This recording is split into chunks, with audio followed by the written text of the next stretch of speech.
रामू नाम के एक गरीब किसान के पास गाय थी। रामू को अपनी गाय अपनी संतान की भांति बहुत ज्यादा प्रिय थी।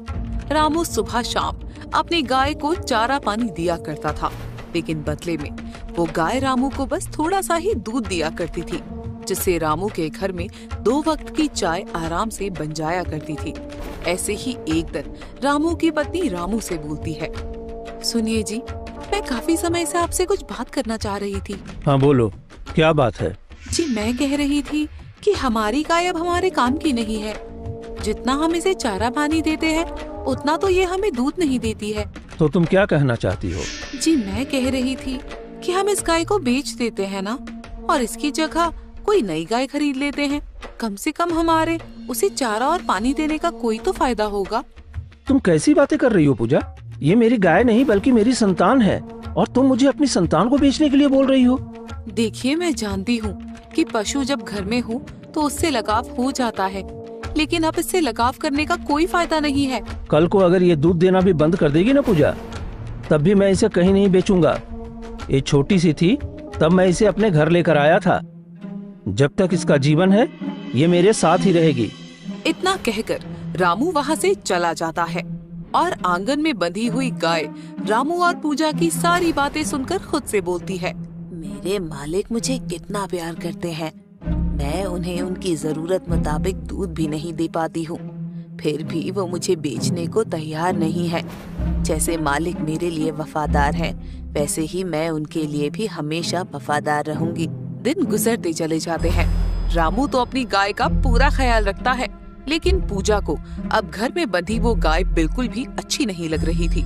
रामू आगे पीछे होता तो पूजा उस गाय को भला बुरा कहने लगती। ऐसे ही एक दिन पूजा खुद से बोलती है, मेरे पति तो इस गाय को घर से निकालेंगे नहीं, अब मुझे ही कुछ करना पड़ेगा। इतना चारा खिलाना और पानी पिलाना बेकार जा रहा है इस गाय के ऊपर। मुझे तो ये फूटी आंख नहीं सुहाती अपने घर के आंगन में। ये जाएगी तो कम से कम मैं कोई नई गाय या भैंस लेकर तो आ पाऊंगी, जो मुझे दूध देगी और फिर उसका दूध निकालकर मैं बेचकर थोड़े पैसे कमा लूंगी। रामू के गांव में ही रहने वाला राकेश नाम का एक आदमी था, जो रामू से बहुत ज्यादा चिढ़ा करता था। दरअसल रामू एक बहुत ही अच्छा आदमी था, जिस वजह से गरीब होने के बावजूद भी यदि रामू गांव में किसी से मदद मांगता तो कोई भी उसे मना नहीं करता था।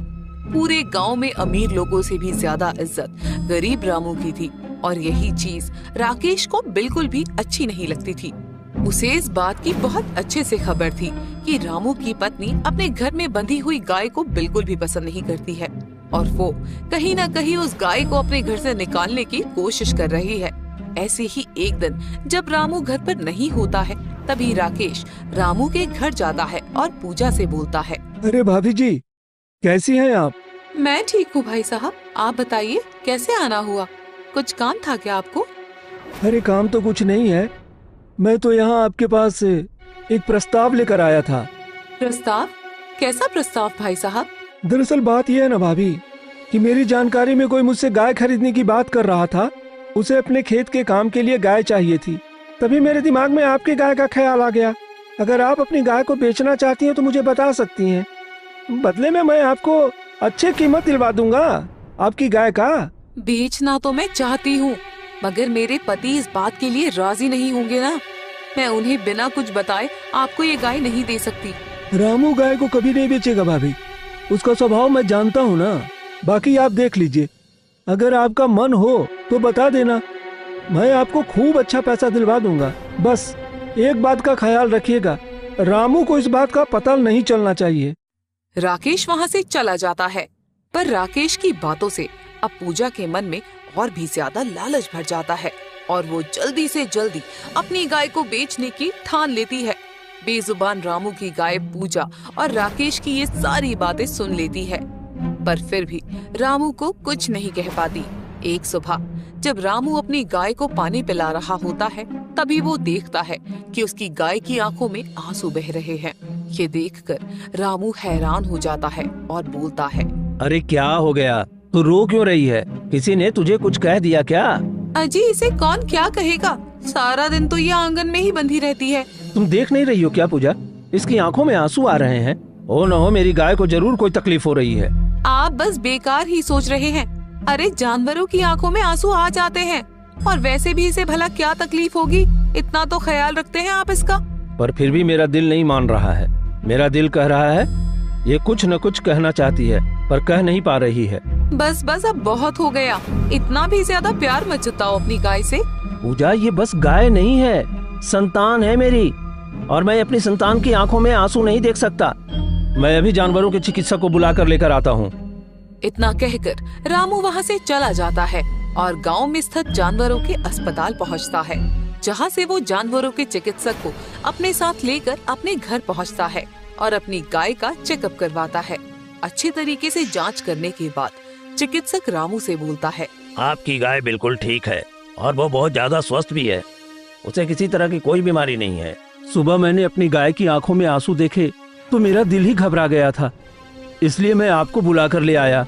घबराने की कोई जरूरत नहीं है, कभी कभी जानवरों की आंखों में खुद से भी आंसू आ जाते हैं। अब मैं चलता हूँ यहाँ से। आपको तो मेरी बातों पर यकीन ही नहीं होता है, मैंने कहा था ना कि सब कुछ ठीक है। अरे तो क्या हो गया, कम से कम मेरे मन को तसल्ली तो हो गई ना कि मेरी गाय एकदम ठीक है। दिन गुजरते चले जाते हैं और हर गुजरते दिन के साथ रामू का प्यार अपनी गाय के साथ और भी ज्यादा बढ़ता चला जाता है। ये सब कुछ देखकर पूजा को और भी ज्यादा गुस्सा आ जाता है, और ऐसे ही एक दिन पूजा को राकेश का वही प्रस्ताव याद आ जाता है और पूजा राकेश से मिलने के लिए उसके घर पहुंचती है। पूजा को देखकर राकेश बोलता है, लगता है भाभी जी आप अपनी गाय को बेचने का पक्का मन बना चुकी हैं, तभी आई हैं यहाँ पर। बिल्कुल सही भाई साहब, अब मुझे जल्दी से जल्दी उस गाय को अपने घर से निकालना है बस। तो ठीक है ना, जैसा जैसा मैं कहता हूँ आप वैसा वैसा करो, फिर हम उस गाय को आपके घर से हमेशा के लिए निकाल देंगे। ऐसे ही राकेश पूजा को काफी सारी बातें बोलता है। एक शाम राकेश चुपके से पूजा को नींद की दवाई दे देता है, जिसके बाद पूजा उस नींद की दवाई को रात को रामू को खाने में मिलाकर रामू को खाना खिला देती है। दवाई खाकर रामू एक गहरी नींद में सो जाता है। आधी रात को राकेश पूजा के घर आता है। पूजा बड़ी ही सावधानी से खूंटे पर बंधी गाय की रस्सी खोलकर राकेश के हाथों में दे देती है, जिसके बाद राकेश पूजा को बहुत सारे पैसे दे देता है और वहाँ से चला जाता है। अगली सुबह जब रामू उठता है तो अपने आंगन में अपनी गाय को ना देखकर वो विचलित हो जाता है और पूजा से बोलता है, पूजा, मेरी गाय कहाँ है? जी मुझे क्या पता आपकी गाय कहाँ है, आप ही ने तो रात को रस्सी बांधी थी। हाँ, रस्सी से मैंने ही बांधा था और अच्छे से बंधी भी थी, लेकिन मेरी गाय बिना बताए कहाँ चली गई? अजी वो गाय है, इंसान थोड़े ना है जो आपको बताकर कहीं जाएगी। यही कहीं होगी, जाकर देख लीजिए। रामू गांव की गली गली में जाकर अपनी गाय को ढूंढने लगता है, लेकिन बेचारे को उसकी गाय नहीं मिलती है। रामू बहुत ज्यादा परेशान हो जाता है और घर जाकर रोते हुए खुद से बोलता है, न जाने मेरी गाय कहाँ चली गई। इतने वक्त से मैंने उसे इतना संभाल कर रखा हुआ था, और ऐसे एक रात में वो बिना बताए कहाँ जा सकती है? पता नहीं इस हाल में होगी। देखिए आप इतना रोइए मत, हो सकता है कि वो आपको खुद ही छोड़कर जाना चाहती हो, इसलिए चली गई मौका मिलते ही। ऐसा नहीं हो सकता, मुझे मेरी गाय पर पूरा भरोसा है। आजकल इंसान का इंसान पर भरोसा नहीं है और आप एक जानवर पर भरोसा कर रहे हैं। अगर उसे घर वापस आना होगा तो वो आ जाएगी, आप रोना बंद कर दीजिए अब। अपने पति को ऐसे तकलीफ में देखकर पूजा को बुरा तो लगता है, लेकिन जब उसे राकेश द्वारा दिए हुए पैसों का ध्यान आता है तो वो सब कुछ भूल जाती है। दिन गुजरते चले जाते हैं। रामू की अपनी गाय को ढूंढने की तलाश जारी रहती है, लेकिन उसे अपनी गाय कहीं नहीं मिलती। दूसरी तरफ राकेश रामू की गाय पर एक नया रंग कर देता है, ताकि किसी को भी रामू की गाय पहचान में ना आए, और उसके पीठ को थपथपाते हुए बोलता है, अब करूंगा मैं असली काम। अब रामू की गाय से ही मैं रामू को बर्बाद करूंगा। बहुत मसीहा बनता है ना गांव वालों का, अब पता चलेगा उसे कि ज्यादा मसीहा बनने का क्या नतीजा होता है। मैं कभी अपने मालिक का बुरा नहीं करूंगी। भले ही मेरी मालकिन मुझे पसंद नहीं करती थी, लेकिन फिर भी मैं रामू के लिए हमेशा वफादार रहूंगी। राकेश मुझसे कुछ भी करवा ले, पर मैं रामू को नुकसान नहीं पहुंचाऊंगी। अपनी गाय के चले जाने से रामू काफी ज्यादा परेशान हो जाता है, और ऐसे ही एक दिन पूजा रामू से बोलती है, जी सुनिए, अब हम घर पर कोई नई गाय या भैंस ले आते हैं ना, उसका दूध निकाल कर बेच दिया करेंगे हम। नहीं, मैं अपने घर में अब कोई गाय भैंस लेकर नहीं आऊंगा। मुझे बस मेरी गाय से प्यार था। अब उसके अलावा इस घर में उसकी जगह कोई नहीं लेगा। रामू और पूजा ये बात कर रहे होते हैं कि तभी वहाँ पर गांव का जमींदार आता है और रामू से बोलता है, अरे रामू, हमें तुम्हारी मदद की जरूरत है। जी साहब, कहिए ना, कैसा मदद चाहिए आपको मुझसे? देखो रामू, हमारे बहुत सारे खेत हैं जो यूं ही खाली पड़े हैं। मैं चाहता हूं कि तुम उन खेतों की रखवाली करो, वहां पर खेती करो और खेती से जो भी लाभ होगा उसका आधा हिस्सा हम तुम्हें दे देंगे। अजी 100 कर रहे हैं, हाँ कर दीजिए ना, इससे अच्छा मौका थोड़ी ना मिलेगा। जी ठीक है साहब, मैं आपके खेतों में काम करने के लिए तैयार हूँ। तो फिर कल से अपनी गाय को लेकर आ जाना। खेतों में मिट्टी जुताई का काम तो तुम उसी के साथ करोगे ना? वो दरअसल मेरी गाय मेरे पास नहीं है। क्यों? तुम्हारी गाय कहाँ चली गई? बेच दिया क्या तुमने उसे? नहीं, बेचा नहीं है, पर वो कहीं खो गई है। जब तक गाय नहीं मिल जाती तब तक मैं हाथों से ही खेत की जुताई कर दूंगा। आप चिंता मत कीजिए। ठीक है, जैसा तुम्हें सही लगे। बीच बीच में हम खेतों में तुम्हारा काम देखने के लिए आते भी रहेंगे। इतना कहकर जमींदार वहाँ से चला जाता है। अगले ही दिन रामू जमींदार के खेतों में काम करना शुरू कर देता है। अब क्योंकि जमींदार के बहुत सारे खेत थे और रामू खेती करने में बहुत अच्छा था, तो जाहिर सी बात थी कि अब खेती से रामू को बहुत ही बड़ा लाभ होने वाला था। रामू दिन रात एक करके खेतों पर मेहनत कर रहा था। ऐसे ही एक दिन रामू जब जमींदार के खेतों पर काम कर रहा होता है, तब राकेश उसकी गाय को लेकर वहाँ पहुँचता है। लेकिन रामू रंग बदलने की वजह से अपनी गाय को पहचान नहीं पाता है और राकेश बोलता है, क्या बात है रामू, जमींदार जी के खेत खरीद लिए क्या तूने? अरे नहीं, बस मैं तो यहाँ काम कर रहा हूँ। क्या बात है, खेती में तो मैं तुमसे बहुत अच्छा हूँ। गांव के और भी लोग बहुत अच्छे हैं, पर जमींदार ने बस तुझे ही कहा यहाँ पर खेती करने के लिए। अब इसमें मैं क्या कर सकता हूँ भाई, ये तो जमींदार जी की इच्छा है, उनकी मर्जी, वो किससे काम करवाते हैं नहीं करवाते हैं। सब जानता हूँ मैं। इस खेती से होने वाला लाभ तुम्हें बहुत ज्यादा तरक्की दे देगा, लेकिन मैं तुम्हें ये सारा लाभ लेने नहीं दूंगा। वैसे ये गाय किसकी है? अरे ये तो मेरी गाय है, 2 दिन पहले ही खरीद कर लाया हूँ। अच्छा, इसे देखकर मुझे अपनी गाय की याद आ गई। पता नहीं मेरी गाय कहाँ चली गई है। उसका तो मुझे नहीं पता, पर ये तो मेरी गाय है। अच्छा चलो चलता हूँ मैं यहाँ से। राकेश वहाँ से चला जाता है और अब रामू को जमींदार के खेतों पर खेती करता देखकर राकेश को रामू से और भी ज्यादा जलन होने लग जाती है। राकेश खुद से बोलता है, नहीं, अब मैं और बर्दाश्त नहीं कर सकता। मुझे जल्दी इस रामू का कुछ न कुछ तो करना ही होगा। ये फसल तो मैं बर्बाद करके रहूंगा और फिर जमींदार रामू को काम से निकाल देंगे और बदले में सारा काम मुझे दे देंगे और मैं उसे खेती से बहुत सारा लाभ दूंगा और फिर मेरे पास पैसा ही पैसा होगा। राकेश की ये सारी बातें गाय सुन रही होती है, जो अपने आप से बोलती है, कितना दुष्ट है ये राकेश। पहले ये मुझे रामू के घर से ले आया और अब रामू को बर्बाद करने की कोशिश कर रहा है। भगवान, काश मेरे पास कोई शक्ति होती तो मैं बोल बोल कर सबको बता देती कि राकेश की असलियत क्या है, पर मैं क्या करूं? मैं कैसे रामू की मदद करूं? मुझे कुछ समझ नहीं आ रहा। दिन गुजरते चले जाते हैं। रामू दिन रात जमींदार के खेतों पर खूब मेहनत करता है और आखिरकार उसकी मेहनत जमींदार के खेतों पर लहराने लगती है, यानी कि रामू द्वारा लगाई हुई फसल पककर तैयार हो जाती है और अब उसकी कटाई का वक्त आ जाता है। जमींदार रामू द्वारा की हुई खेती को देखकर बहुत ज्यादा खुश होता है और रामू को शाबाशी देते हुए बोलता है, बहुत अच्छी खेती की है तुमने इस बार, तो बहुत अच्छी कीमत भी मिलेगी। मैं तुम्हारे काम से बहुत खुश हूँ और मैं चाहता हूँ अब मेरे बाकी के खेतों का काम भी तुम ही संभालो। तो वैसे भी तुमसे ज्यादा वफादार और बढ़िया आदमी मुझे कहीं और नहीं मिलेगा। जी ठीक है साहब, जैसा आप चाहें।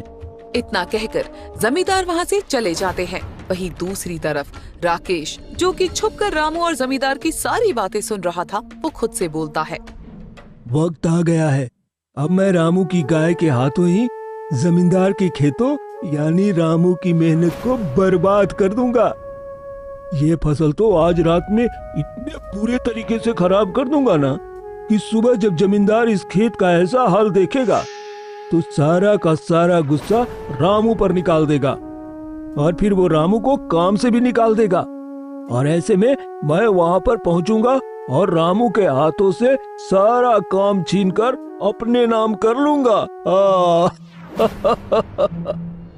ऐसे ही उस रात राकेश रामू की गाय को लेकर जमींदार के खेतों में जाता है और उस गाय पर बैठकर फसल को रौंदने की कोशिश करता है, लेकिन रामू की गाय जमींदार के खेतों पर चलने को तैयार ही नहीं होती है। राकेश बार बार कोशिश करता है, लेकिन गाय जोर जोर से आवाज करने लगती है और खेतों पर चलने को तैयार नहीं होती। राकेश को गुस्सा आ जाता है और वो अपने हाथ में पड़े हुए डंडे से रामू की गाय की पिटाई करना शुरू कर देता है। रामू की गाय पूरी तरीके से दर्द में कराहने लगती है और वहाँ से भाग जाती है। राकेश गाय को पकड़ने के लिए उसके पीछे पीछे भागता है। भागते भागते गाय रामू के घर पहुँच जाती है और जोर जोर से आवाज करने लगती है। तभी रामू और पूजा निकलकर घर से बाहर आते हैं और रामू गाय को देखकर बोलता है, अरे तुम तो राकेश की गाय हो ना, तो इस वक्त यहाँ क्या कर रही हो? गाय घर के भीतर आती है। जिस जगह रामू अपनी गाय को नहलाया करता था उस जगह जाकर खड़ी हो जाती है, जहाँ पहले से ही थोड़ा पानी भरा हुआ था। गाय उसमें बैठ जाती है, जिस वजह से उस पर लगाया हुआ काला रंग उतरकर बहने लगता है। ये देखकर रामू हैरान हो जाता है। इसके बाद रामू एक के बाद एक बाल्टी भरकर उस गाय पर पानी डालता है और आखिरकार रामू को अपनी गाय की पहचान हो जाती है और वो उसे गले लगाकर बोलता है, अरे तुम तो मेरी गाय हो, मैं तुम्हें कहाँ कहाँ नहीं ढूंढा, तुम बिना बताए कहाँ चली गई थी और तुम्हारा ये हाल किसने किया? गाय जोर जोर से अपना सिर हिलाने लगती है। तभी रामू बोलता है, क्या बात है? क्या तुम मुझे कुछ बताना चाहती हो, कुछ कहना चाहती हो? क्या मैं तुम्हारे साथ चलूं? कोई परेशानी में है? रामू की ये बात सुनकर गाय अपना सर हाँ करके हिलाने लगती है, जिसके बाद गाय रामू को लेकर जमींदार के खेतों में पहुंचती है, जहां पर राकेश हाथों में मशाल लिए फसल को आग लगाने वाला था। तभी गाय जल्दी से भाग कर जाती है और राकेश पर वार करती है, जिससे राकेश के हाथों से मशाल छूटकर जमीन पर गिर जाती है और रामू बोलता है, ये सब तुम क्या कर रहे हो राकेश? जानते भी हो कि फसल मैंने कितनी मेहनत से लगाई है और तुम इसे जलाने की कोशिश कर रहे हो? हाँ, जलाने की कोशिश कर रहा हूँ। और ये गाय तुम्हारे पास कहाँ से आ गई? इसका काला रंग उतर कैसे गया? इसका मतलब कि मेरी गाय पर काला रंग तुमने किया था। इतने दिनों से तुम मेरी गाय को लेकर घूम रहे थे और मुझे इस बात का पता भी नहीं था। सच सच बताओ राकेश कि पूरी बात क्या है, वरना मैं अभी अभी जमींदार को बुलाकर तुम्हारी सारी हरकतें बता दूंगा। जमींदार के डर से राकेश रामू को सारी बातें बता देता है, किस तरह उसने उसकी गाय को घर से निकाला और पूजा ने उसमें उसका पूरा साथ दिया। गुस्से में बौखलाया हुआ रामू राकेश और अपनी गाय के साथ घर पहुंचता है, जहां पूजा रामू का इंतजार कर रही होती है। रामू पूजा की गाल पर खींचकर एक तमाचा मारता है और उसे सारी बात बताता है और बोलता है, पूजा तुम्हें जरा सा भी शर्म नहीं आई ये सब करते हुए? अरे मैंने तुमसे कितनी बार कहा था, ये गाय मेरे लिए मेरी संतान के बराबर है और तुमने मेरी संतान को चंद पैसों के लिए इस लालची आदमी को बेच दिया। मुझे माफ कर दीजिए जी, मुझसे बहुत बड़ी गलती हो गई। लालच में आकर मैं बहक गई थी। अरे सीखो कुछ इस बेजुबान गाय से, ये कितनी वफादार है। न जाने कितना कष्ट सहा होगा इसने राकेश के हाथों, लेकिन फिर भी इसने जमींदार के खेतों को बर्बाद करने में राकेश का साथ नहीं दिया। और तुम मेरी धर्म पत्नी हो, फिर भी मेरे साथ बेवफाई की। लेकिन इस गाय ने कष्ट सहने के बाद भी मेरे साथ वफादारी की। बोलो, क्या अभी भी मेरा इस गाय से प्रेम करना गलत है? रामू की ये बात सुनकर पूजा का सर शर्म से झुक जाता है और राकेश भी वहाँ से चला जाता है। और उस दिन के बाद फिर कभी भी रामू को या उसकी गाय को नुकसान पहुंचाने के बारे में नहीं सोचता। सारी घटना के बाद पूजा भी गाय की वफादारी से भली भांति परिचित हो जाती है और अब रामू की तरह ही पूजा भी गाय को अपनी संतान बराबर ही प्यार करने लगती है। आधी रात का समय था। अपने साड़ी के पल्ले में एक छोटी सी मिट्टी की गाय को छिपाए वृंदा चुपचाप चलती जा रही थी। पूर्णिमा की रात की वजह से चांद की रोशनी चारों तरफ फैली हुई थी। वृंदा अपने कदमों की रफ्तार को धीरे धीरे और तेज करती जा रही थी। चलते चलते वृंदा एक आश्रम में पहुंच जाती है, जहां पर एक साधु बाबा हवन कुंड के आगे बैठकर तेज तेज मंत्र उच्चारण कर रहे होते हैं। वृंदा जल्दी से अपनी मिट्टी की गाय को हवन कुंड के एक तरफ रखती है और हाथ जोड़ते हुए बोलती है, आपने जैसा जैसा कहा था साधु बाबा, मैंने सब वैसा वैसा किया। अब इस मिट्टी की गाय का क्या करना है, आप ही मुझे बताएं। थोड़ा सा और धैर्य रखो। अब हम इस मिट्टी की गाय को अब एक चमत्कारी गाय में बदल देंगे, जिससे तुम्हारा पूरा जीवन परिवर्तित हो जाएगा। किसी गांव में वृंदा नाम की एक बहुत ही ज्यादा बूढ़ी महिला रहा करती थी। वृंदा के आगे पीछे उसकी देखरेख करने वाला कोई भी नहीं था। बेचारी को खुद ही इधर उधर लोगों के घरों में कामकाज करके अपना गुजारा करना पड़ रहा था।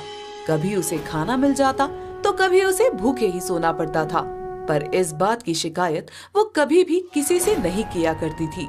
हर सुबह की तरह आज भी सुबह वृंदा उठी और नहा धोकर उसने मंदिर में पाठ पूजा की, जिसके बाद वो अपने घर के छोटे मोटे कामों में लग गई। तभी उसके घर के दरवाजे पर कमला नाम की एक औरत आती है और आवाज लगाते हुए वृंदा से कहती है, अरे वृंदा काकी, कहाँ हैं आप? हाँ कमला बेटा, बोलो क्या काम है तुम्हें? अरे मैं ये कहने आई थी कि आज मेरे घर पर मेरी ननद के रिश्ते वाले आ रहे हैं, तो बहुत सारा काम है। अगर आप मेरे घर जाकर थोड़ा सा काम करवा दें तो बदले में मैं आपको 2 वक्त का खाना और थोड़े पैसे दे दूंगी। हाँ हाँ ठीक है, मैं आ जाऊंगी। ठीक है, तो आप समय से आ जाना। देरी हुई तो फिर खाना और पैसा दोनों ही नहीं दूंगी। नहीं नहीं, मैं समय से आ जाऊंगी, चिंता मत करो। इतना कहकर कमला वहाँ से चली जाती है और कुछ वक्त बाद वृंदा अपने घर का काम खत्म करके कमला के घर जाती है। कमला के घर खूब सारे मेहमान आए हुए थे। वृंदा सभी के लिए चाय, नाश्ता, खाना आदि जैसे सारे काम करती है। शाम को सभी मेहमान चले जाते हैं और कमला कुछ पैसे और थोड़ा सा खाना वृंदा को देते हुए बोलती है, ये लो तुम्हारा 2 वक्त का खाना और ये पैसे। वैसे इतना अच्छा काम तो तुमने किया नहीं था काकी, पर कोई बात नहीं, रख लो, मैं समझूंगी कि मैंने किसी को दान दे दिया। तुम्हारा बहुत बहुत धन्यवाद बेटा, तुमने मेरे बारे में इतना भी सोचा, ये भी बहुत है। वृंदा खाना और पैसे लेकर घर पर आ जाती है। दरअसल इस बुढ़ापे में भी वृंदा को किसी के आगे हाथ फैलाकर खाना बिल्कुल भी मंजूर नहीं था। वृंदा को उसके बुढ़ापे में मेहनत करके अपने हाथों से कमा कर खाना बहुत पसंद था। इसलिए चाहे किसी के भी घर का काम हो या कोई अन्य काम हो, वृंदा हर काम को करने के लिए तैयार रहा करती थी। मेहनत करके कमाई हुई उस रोटी को वृंदा बड़े ही चाव से खाती है और अपना पेट भरकर सो जाती है। दिन गुजरते चले जाते हैं, लेकिन वृंदा के हालातों में कोई सुधार नहीं आता है। तब बढ़ती उम्र के साथ साथ उसकी तबीयत भी खराब होने लगती है, पर फिर भी बेचारी अपना पेट भरने के लिए हर दिन काम की तलाश करती ही रहती थी। ऐसे ही एक दिन वृंदा काम की तलाश में एक ठेले पर पहुंचती है और एक ठेले वाले से बोलती है, बेटा मुझे अपने यहाँ पर काम पर रख लो, मैं तुम्हारे ठेले पर ग्राहकों के जूठे बर्तन धो दिया करूँगी। बदले में तुम मुझे पैसा या कुछ खाना भी दे दोगे ना, तो तुम्हारी बड़ी कृपा होगी।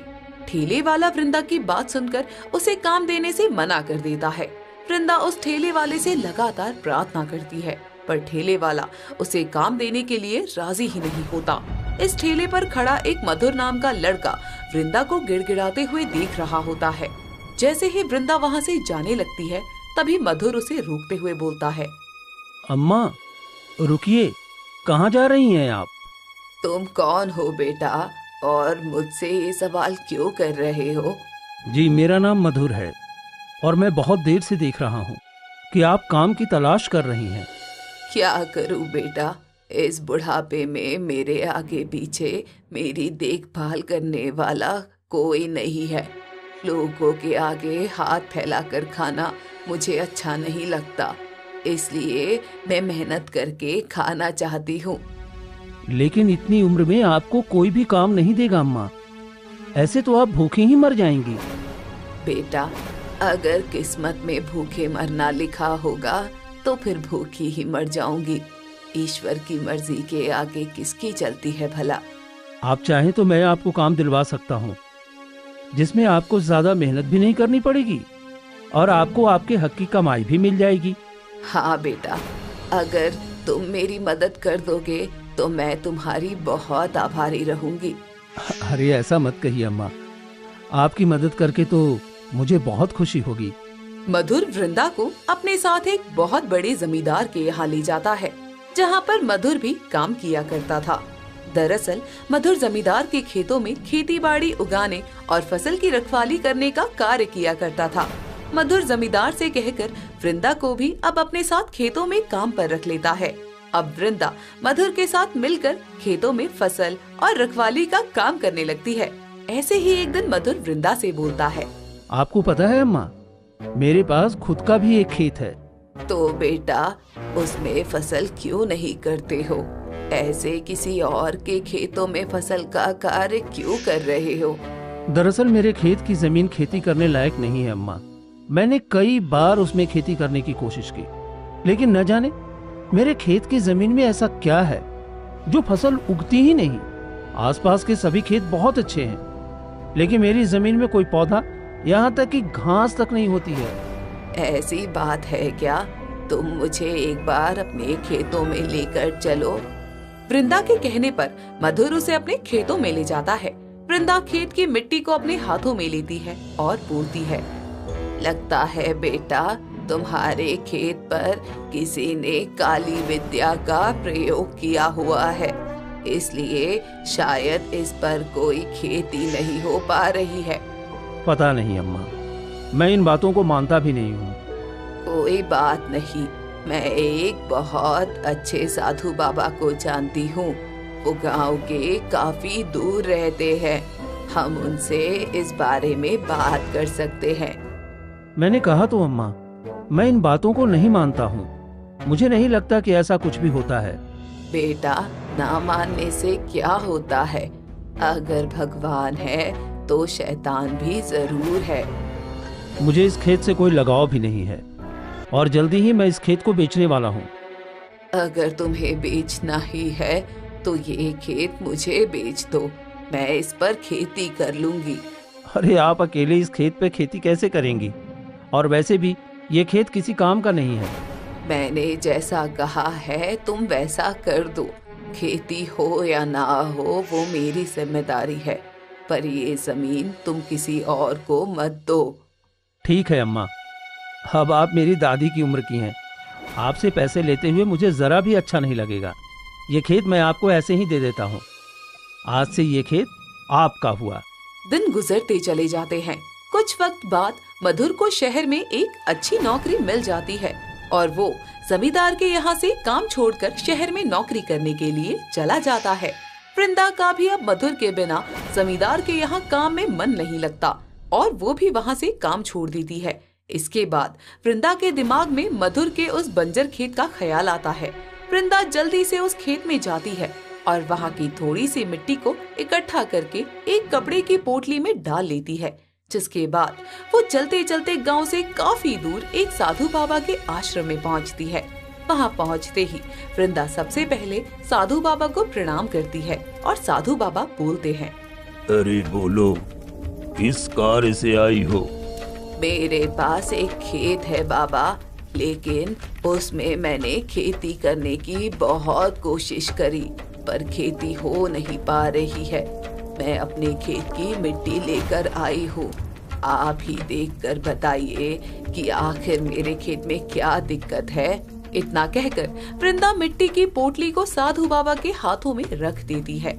साधु बाबा पोटली में से थोड़ी सी मिट्टी लेकर आंखें बंद करते हैं और कुछ मंत्र जाप करने लगते हैं। इसके बाद साधु बाबा तुरंत आंखें खोलते हैं और बोलते हैं, इस मिट्टी पर काली विद्या का प्रयोग किया गया है, इसलिए इस मिट्टी का ये हाल है। इस पर चाहे कितनी भी कोशिश कर लो, लेकिन ये मिट्टी कभी भी फल नहीं देगी। तो फिर मैं क्या करूं बाबा? इस बुढ़ापे में मेरे पास बस इसी खेत का सहारा है। आप ही बताइए कैसे मैं इस काली विद्या का काट करूं? आने वाले पूर्णिमा की रात को तुम अपनी इसी बंजर मिट्टी की एक छोटी सी गाय बनाना। रात के समय जब पूर्णिमा के चांद का प्रकाश चारों ओर फैला होगा, तब तुम उस मिट्टी की गाय को सबकी नजरों से छुपाकर मेरे पास ले आना। उसके आगे मैं तुम्हें बताऊंगा कि क्या करना है। इतना कहकर साधु बाबा वृंदा को वहाँ से जाने के लिए कह देते हैं। वृंदा साधु बाबा के कहे अनुसार ठीक वैसा ही करती है।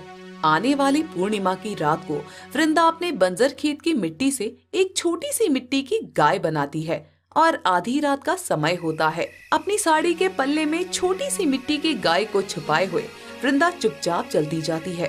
पूर्णिमा की रात की वजह से चांद की रोशनी चारों तरफ फैली हुई थी। वृंदा अपने कदमों की रफ्तार को धीरे धीरे और तेज करती जाती है। चलते चलते वृंदा साधु बाबा के आश्रम में पहुंच जाती है, जहां पर साधु बाबा हवन कुंड के आगे बैठकर तेज तेज मंत्र का उच्चारण कर रहे होते हैं। वृंदा जल्दी से अपनी मिट्टी की गाय को हवन कुंड के एक तरफ रखती है और हाथ जोड़ते हुए बोलती है, आपने जैसा जैसा कहा साधु बाबा, मैंने सब वैसा वैसा किया। अब इस मिट्टी की गाय का क्या करना है, आप ही मुझे बताएं। थोड़ा सा और धैर्य रखो। हम इस मिट्टी की गाय को अब एक चमत्कारी गाय में बदल देंगे, जिससे तुम्हारा पूरा जीवन परिवर्तित हो जाएगा। इतना कहकर साधु बाबा आंखें बंद कर वृंदा को भगवान का ध्यान करने के लिए बोलते हैं। लगातार कई घंटे तक मंत्र का उच्चारण चलता रहता है। ब्रह्म मुहूर्त का समय हो जाता है। साधु बाबा वृंदा को आंखें खोलने के लिए कहते हैं और जैसे ही वृंदा आंखें खोलती है तो उसके द्वारा लाई हुई मिट्टी की वो छोटी सी गाय अब वहाँ पर नहीं थी, बल्कि हवन कुंड में थोड़ा दूरी पर एक बहुत ही सुंदर सी सफेद रंग की गाय खड़ी हुई थी, जिसके गले में सोने की घंटी लटक रही थी। तभी साधु बाबा बोलते हैं, ये लो, ये है एक चमत्कारी गाय। इस गाय को तुम अपने इस खेत में ले जाओ। जैसे जैसे इस गाय के कदम उस खेत की मिट्टी को छुएंगे, उस काली विद्या का काट अपने आप हो जाएगा और वो खेत बंजर से खुशहाल हो जाएगा। आपका बहुत बहुत शुक्रिया बाबा जी। किंतु याद रहे, किसी को भी इस गाय के चमत्कार के बारे में पता नहीं चलना चाहिए। यदि ऐसा हुआ तो ये गाय उस इंसान की जान भी ले सकती है। लालच और छल से गाय पर कभी काबू नहीं पाया जा सकता है। साधु बाबा की बात सुनकर वृंदा चमत्कारी गाय को अपने साथ ले जाती है। अगली सुबह से वृंदा चमत्कारी गाय की मदद से खेत में जुताई करना शुरू कर देती है। जैसे जैसे वो गाय जुताई करके अपने कदम खेत की मिट्टी पर डालती है, वैसे वैसे ही बंजर मिट्टी एकदम बढ़िया मिट्टी में बदलने लग जाती है। सुबह से लेकर शाम तक की मेहनत से आखिरकार खेत में जुताई का काम पूरा हो जाता है। इसके बाद वृंदा मेहनत के साथ आगे की खेती का काम शुरू करती है। वृंदा खेत के साथ साथ उस चमत्कारी गाय का भी पूरा ध्यान रखती है। देखते ही देखते उस खेत में गेहूं की अच्छी खासी फसल लहलहाने लगती है। पहली फसल की कटाई के बाद वृंदा उस फसल को बेचकर अच्छे पैसे कमा लेती है और उस फसल का कुछ हिस्सा अपने लिए भी रख लेती है। एक लंबा वक्त गुजर जाता है और अब वृंदा के पास उस खेत के अलावा भी बहुत सारी जमीन थी। वो सारे खेतों में अपनी चमत्कारी गाय से ही खेती करवाया करती थी। ऐसे ही एक दिन जब मधुर शहर से अपने गांव आता है, तभी वो वृंदा से मिलने के लिए आता है। अब वृंदा के हालात पहले से काफी ज्यादा बदल चुके थे। ये सब देखकर मधुर हैरान हो जाता है। घर के बाहर चमत्कारी गाय मधुर को देख अपने गले की घंटी को तेज तेज बजाने लगती है। वृंदा बाहर आती है और मधुर को देखकर बोलती है, अरे मधुर बेटा, तुम यहाँ? हाँ अम्मा, तुमसे मिलने का बहुत मन हो रहा था, तो बस इसीलिए चला आया गांव। आओ आओ, घर के अंदर चलो। अम्मा, इतना बड़ा चमत्कार कैसे हो गया? आपका टूटा फूटा घर इतना अच्छा कैसे हो गया? इतना सारा पैसा आपके पास कैसे आया? बस ईश्वर की देन है बेटा। और ये गाय, ये क्या आपकी है? हाँ, ये मेरी अपनी गाय है बेटा, मैंने खरीदा है इसे। अरे, मुझे तो अपनी आंखों पर यकीन ही नहीं हो रहा है। अब बाहर ही सारी बातें करते रहोगे या घर के अंदर भी चलोगे? वृंदा मधुर को अपने घर के अंदर ले आती है। बातों ही बातों में मधुर अपने उस खेत का जिक्र करता है। तभी वृंदा उसे बोलती है, अब तुम्हारा खेत पहले जैसा नहीं रहा बेटा। हाँ, मुझे तो पहले ही पता था, अब तो वो और भी ज्यादा बेकार हो गया होगा। अरे नहीं नहीं बेटा, बेकार नहीं हुआ, बल्कि हरा भरा हो गया है। ये आप क्या कह रही हैं अम्मा? वो खेत हरा भरा कैसे हो सकता है? बेटा, मैंने उस पर मेहनत की है और मेरी मेहनत से वो हरा भरा हो गया है। मुझे आपकी बातों पर यकीन नहीं है। तो तुम मेरे साथ चलकर देख लो। आओ, मैं तुम्हें खेत दिखाकर लाती हूँ। वृंदा मधुर को लेकर उस खेत की तरफ जाती है। अपने खेत में फसल लहलहाती देखकर मधुर को अपनी आंखों पर यकीन ही नहीं होता। उसे खेत के साथ साथ वृंदा अपनी बाकी की ली हुई जमीनों के बारे में भी मधुर को सब बताती है। अपने खेत के इस अच्छी सी फसल को देखकर और अम्मा के पास इतना सारा धन देखकर अब मधुर के मन में लालच आ जाता है और वो मन ही मन सोचता है, अरे, इस अम्मा ने तो मेरे बंजर खेत में भी हरियाली ला दी।